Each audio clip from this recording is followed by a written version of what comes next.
na kahit walang bayad, kahit ano, willing kami magsakripisyo, mag-alay ng sarili namin para mabago tong kalakaran ng bansang Pilipinas, sir. Isa rin sa rason na bakit kami lumabas dahil sa patutunayan namin yung mga statement or affidavit ni Master Sergeant Orly Gutesa. Ito, sir, hindi ito sundalo kami, sir. Hindi kami nagpapatukso sa mga pera. Gusto namin trabaho sana.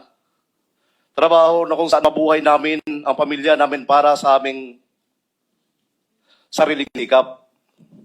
So, ang nangyari kay Tap Orly Gutesa, kasi ako ang laging kasama, which is, pag may mga lakad, ako yung driver niya. Partner kami ni Orly Gutesa. Nalulungkot ako bakit ganun ang ginawa. Bakit, kung sino pa yung testigo, sino pa yung nagsasabi na totoo yun, bakit ganun tayo, sir?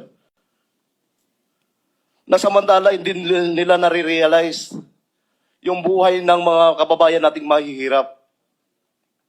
Lagi na lang naririnig, puro korupsyon.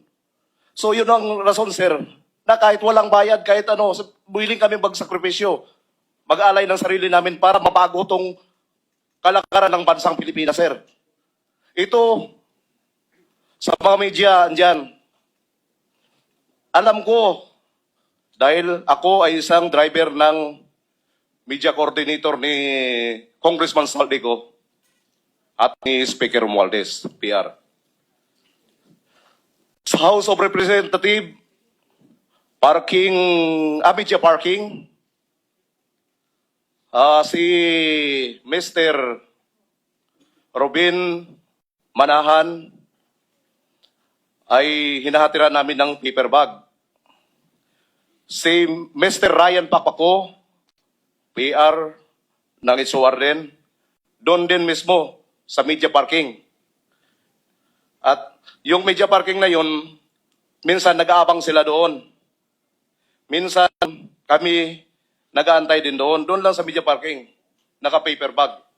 Minsan, nagbi-meeting doon sa bahay ni Ruben Manahan.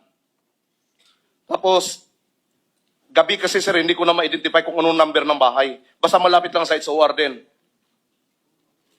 Pero kung kaya mong puntahan. Kailangan ko puntahan, sir. Alam Gagawin mo ko. puntahan. At i-elaborate ko kung anong...